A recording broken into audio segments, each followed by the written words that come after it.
అందరికీ నమస్కారం. Once again welcome back to our YouTube channel. First time మన ఛానల్ని చూస్తున్నట్లయితే ఛానల్ సబ్స్క్రైబ్ చేసుకోండి, వీడియో లైక్ చేయండి. ఈరోజు మనం ఈ వీడియోలో రైతు భరోసా కోసం అన్నదాతల ఎదురుచూపులు, రుణమాఫీ అమలు కావడంతో పెరిగినటువంటి ఆశలు, ఇప్పటిదాకా 2 లక్షల వరకు ఉన్నటువంటి రుణాలు మాఫీ చేయడంతో సర్కారుపై రైతన్నల యొక్క ఆశలు పెట్టుకున్నారు. రైతు భరోసా ఎప్పుడు విడుదల చేస్తారని ఆశతో ఉన్నారు.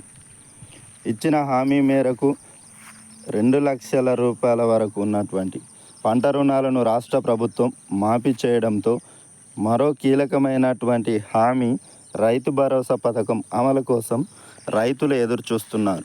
వానాకాలం సాగు ప్రారంభమై 2 నెలలు గడిచిపోవడం, ప్రస్తుతం వరి, పత్తి పంటలకు పెద్ద ఎత్తున అడుగు పైమందులు చల్లే సీజన్ కావడంతో పెట్టుబడి కోసం రైతు భరోసా పథకంపై గంపెడాశలు పెట్టుకున్నారు. ఇప్పటి వరకు రాష్ట్ర ప్రభుత్వం ఏటా వానాకాలం, యాసంగి సాగు కోసం రైతులకు పంట పెట్టుబడి సాయాన్ని రైతు బంధు కింద అందిస్తూ వస్తుంది. తెలంగాణ రాష్ట్రం ఏర్పడినటువంటి తర్వాత టీఆర్ఎస్ ప్రభుత్వం 2018 వానాకాలం సీజన్ నుంచి రైతు బంధు పథకాన్ని అమలు చేయడం ప్రారంభించింది. గడిచినటువంటి 6 సంవత్సరాల్లో వానాకాలం, యాసంగి సీజన్లలో 12 సార్లు రైతులకు క్రమం తప్పకుండా పెట్టుబడి సాయాన్ని గత ప్రభుత్వం అందించడం జరిగింది. గత బీఆర్ఎస్ ప్రభుత్వం 2 విడతలుగా 5,000 చొప్పున ఎకరానికి 10,000 రూపాయలు పంట పెట్టుబడి సాయాన్ని అందించడం జరిగింది. అయితే అసెంబ్లీ ఎన్నికల్లో రైతు భరోసా పథకాన్ని ప్రక్షాళన చేసి ఎకరాకు 15,000 రూపాయలను 7,500 రూపాయల చొప్పున 2 విడతలుగా అందిస్తామని కాంగ్రెస్ పార్టీ ఎన్నికల మేనిఫెస్టోలో హామీ ఇవ్వడం జరిగింది. అదే సమయంలో అర్హులైనటువంటి రైతులకే రైతు భరోసాను అమలు చేస్తామని స్పష్టం చేయడం జరిగింది.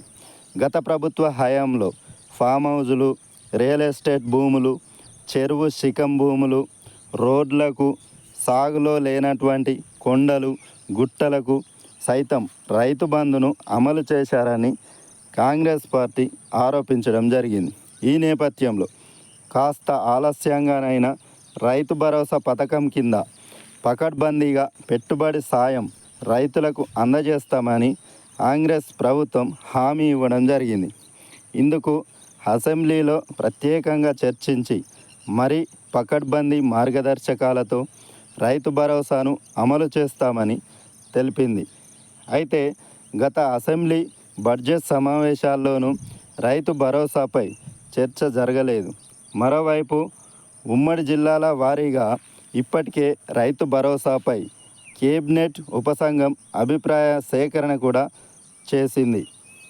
అయితే ఈ ఏడాది వానాకాలం పెట్టుబడి సాయం కింద జూన్ మొదటి వారంలోనే రైతు భరోసాను అమలు చేయాల్సి ఉంది. అయితే పకడ్బందీగా పథకాన్ని అమలు చేయాలన్నటువంటి లక్ష్యంతో రాష్ట్ర ప్రభుత్వం మార్గదర్శకాలు రూపొందించే పనిలో పడింది.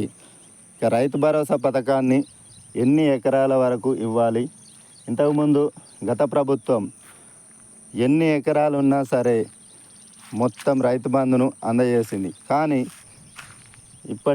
ఈ కాంగ్రెస్ ప్రభుత్వం ఈ రైతు భరోసా పథకాన్ని ఎన్ని ఎకరాల వరకు ఇవ్వాలి, 5 ఎకరాల, 10 ఎకరాల అనే దానిపై ఆలోచన చేస్తూ ఉంది. కాబట్టి మార్గదర్శకాలు రూపొందించే పనిలో ఉంది. వానాకాలం సాగు మొదలై 2 నెలలు పూర్తిగా వస్తున్న రైతు భరోసా పథకం అమలు కాకపోవడంతో రైతులు పెట్టుబడుల కోసం బ్యాంకుల్లో రుణాలు తీసుకుంటుండగా అందుకు వీల్లేని వారు ప్రైవేటు అప్పులపై ఆధారపడుతున్నారు. గత బీఆర్ఎస్ ప్రభుత్వం లెక్కల మేరకు ప్రస్తుతం రైతు భరోసా పథకం కింద పంట పెట్టుబడి సాయం రాష్ట్ర వ్యాప్తంగా మొత్తం 1,59,449,486.39 ఎకరాలకు అందాలి.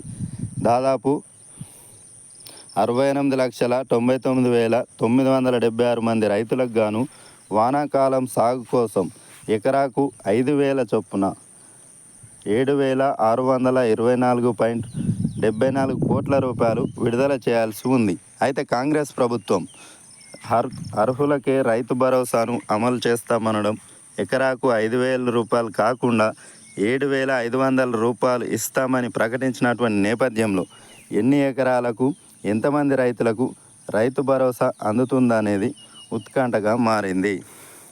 ఈ కాంగ్రెస్ ప్రభుత్వం త్వరగా దీనిపైన ఒక నిర్ణయం తీసుకొని ఎన్ని ఎకరాలకు ఇస్తే బాగుంటుందని రైతుల నుంచి వివరాలు సేకరించి త్వరగా రైతు భరోసాను అమలు చేయాలని రైతన్నలు ఆశతో ఎదురు చూస్తున్నారు.